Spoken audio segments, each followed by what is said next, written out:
Don't want to fix my IT issue? Well, I think it's time for a new CTO. I just want to state that this IT issue is going to blow some people's peeping minds. The security flaw that this presented was nothing short of incredible. And the fact that we never had a major security breach is astounding. It truly is. The flaw, you may ask. Everyone in the entire company password was the same password. Yes, folks, you read that right. Every single password to every single employee logged in was the same password. It was like this before I joined the company. And for quite a few years after. Enjoy the story. Now what about the username? That must have been the trick, right? Oh yay, that was a trick. The username was the employee email address.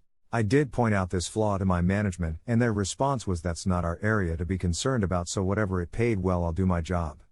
And then one day, we had a Windows update which caused a piece of the software I used at work to break. I submitted a help ticket, and after escalating this issue I got to the CTO. It wasn't a huge company. The CTO said, I don't want to spend the time fixing this. Use this workaround, to which I pointed out the workaround slows things down, makes my job harder, and this Windows update has to affect more than just me. I was told to suck it up. Now at the time the CEO was the son of the founder and a bit of peepwit. I legit feel at this point in time he was just collecting a paycheck and letting everything run on auto and didn't pay attention. But I was mad at the CTO for brushing me off, so I penned an email to the CEO. It was a short email. I simply said, I discovered a massive security flaw that could potentially expose us to huge liabilities. When would be a good time to discuss this? The response? What security flaw? I decided to demonstrate the flaw. I picked 2 random salespeople. I didn't know them. I got their username and I logged into their systems. And I pulled 2 random customers' personal information. The kind of information that would have easily allowed me to commit identity fraud, pull out credit in their names, etc. All kinds of bad stuff. I emailed the CEO and I explained, anyone who knows the URL to log into our system can log into any one account, pull up customers' information, and everyone has the same password. To prove this, I logged into 2 employees' random accounts and pulled 2 different customers' profiles, and I've attached them. One single disgruntled employee could screw us over. 25 minutes later my phone rings. It's the CEO. He was nice, very interested in how I did this. This guy isn't the sharpest knife in the drawer, and I pointed out the flaw in plain English and the liability that it presents to him. I walked him through the process of hacking my own account, as he called it. I'd hate to call it hacking cause it was so easy. Now it dawned on this CEO that this liability was huge. I pointed out again in our conversation, a single upset employee could destroy us. The fact that it hadn't happened already is nothing short of a miracle. I get told they want me to present this to the executive team, so they can discuss a solution. Honestly, the solution is peeping obvious. So a day later we have the conference call. It's the CEO, the CTO, COO, CFO, the company lawyer, the senior VP, etc. And on the call I demonstrate the flaw and I lay out how I, as a lay person with very little IT background, is able to figure this out. It's incredible that we have this flaw. Everyone is in agreement that is a huge issue. Expect the CTO. The CTO gets very upset at me. He wants me fired for hacking the system. He says that per our employee handbook what I did is fireable offense. I point out that I'm not abusing this loophole, and I'm only doing it to expose the flaw because I care about the company, and I think this is something that needs to be brought forward. I point out that a former disgruntled employee could log into an account and steal customers' personal information, and if that were traced back to us, the liability would be huge. I could tell our corporate attorney agreed with me and was shocked at what I was demonstrating.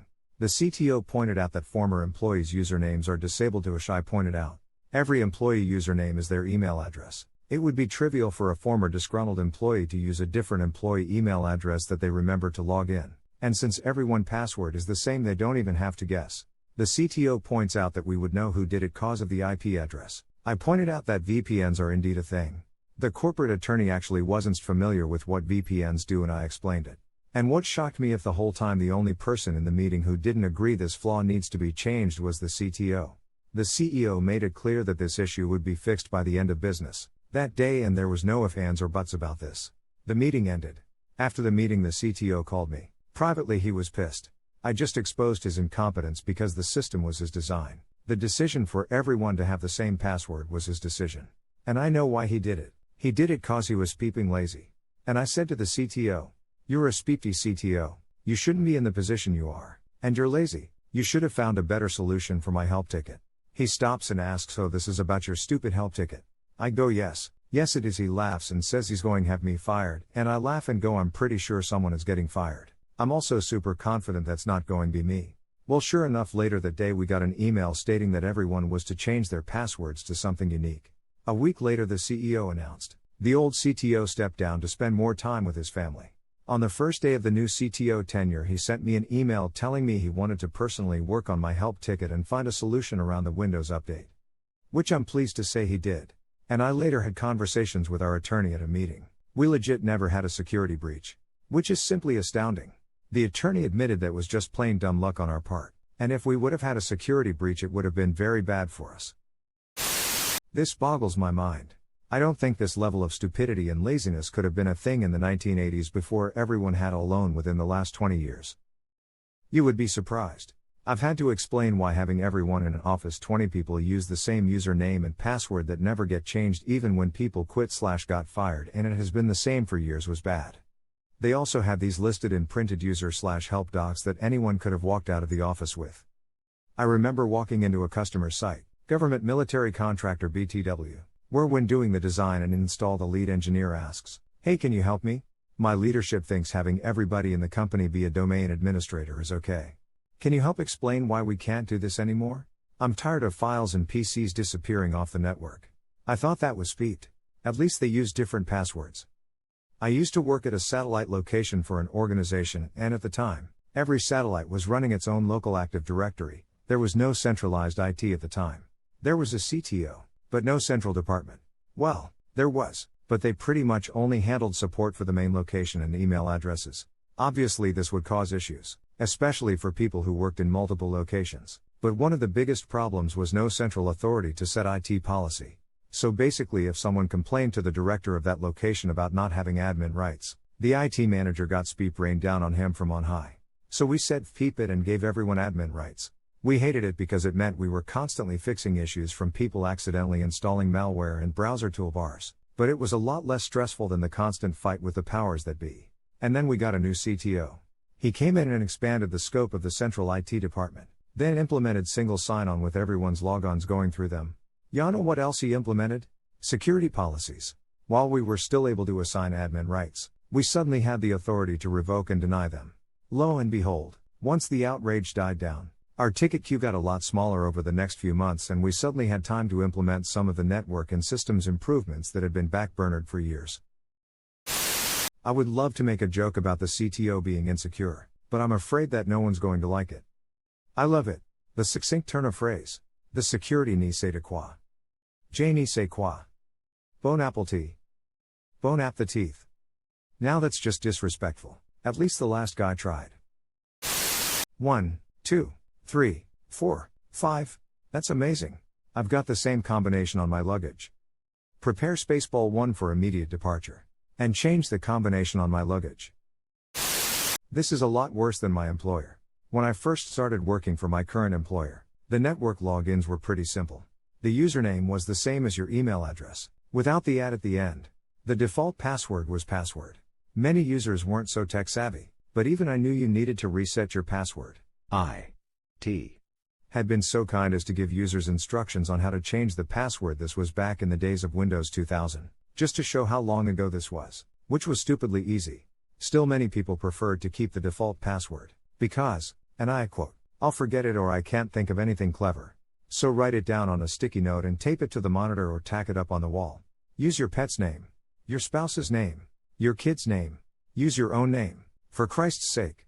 We were bought out a few years ago, and our system was updated I think 2 years ago. We now have to change our password monthly. It's a pain in the ass, but it is more secure. Perhaps more secure than having password as password. But very ancient method. These days everyone who knows anything about security says passwords should be required to be strong and not be changed unless there is a reason to believe they have been leaked. Multiple sources, for instance NIST. If you do monthly password resets, you're inviting everyone to use month year as the password because it's so easy to remember and you have to change it on the next first anyways. Even quarterly password resets tend to result in season year. I fell into that trap myself, before I was in IT at all, and yet to learn jack speep about security. Good story. And sorry but not sorry CTO GTFO. I wonder why anyone thought about changing his password privately and just went with the one given to him. It is just common sense. System probably didn't allow for it. After all, they said the system was designed by the lazy-ass CTO. Hell, I'd bet the password was hard-coded in so he'd actually have to edit the source code to change it. That's the laziest way I can think to do it. Anyway. Welcome to Data Insecurity Incorporated. In your onboarding package you will find a welcome packet, the keys to the kingdom, and a promise to never abuse this should you leave disgruntled. Holy freaking speep. I would have raised so much hell over this the moment I found out about everyone having the same passwords. Good on you, op. I'm sorry, but I'm calling fake on this one. One new profile created few days ago full of unbelievable stories. Two, so a day later we have the conference call. It's the CEO, the CTO, COO, CFO, the company lawyer, the senior VP etc. and on the call I demonstrate the flaw. This is not how this works. You don't call all these people for this kind of problem. 3. This whole story reads like a cheap movie script. You're a speepy CTO. You shouldn't be in the position you are. And you're lazy. You should have found a better solution for my help ticket. He stops and asks, so this is about your stupid help ticket? I go, yes it is. He laughs and says he's going to have me fired, and I laugh and go, I'm pretty sure someone is getting fired. I'm also super confident that's not going to be me. 4. Any company big enough to have CEO, the CTO, COO, CFO, the company lawyer, the senior VP will have a more than one IT worker, especially if they have CTO. Any IT worker would go ape speak crazy if the email password would be true. So as much as op wants to show they, a blue collar worker, is smart and brave and stood his ground in front of upper management of company that is not that big, they also don't know how companies work and this story never happened. Trust me, I'm an IT professional who spent few hours in meeting rooms with upper management. They're not that stupid. I love reading these fake stories. Anyone who has worked in IT knows this isn't how things work. The CTO built the infrastructure and takes helpdesk tickets. That's rough, man. Guessing the CEO helps clean the offices too. Title inflation is a thing, you know. Especially in small companies.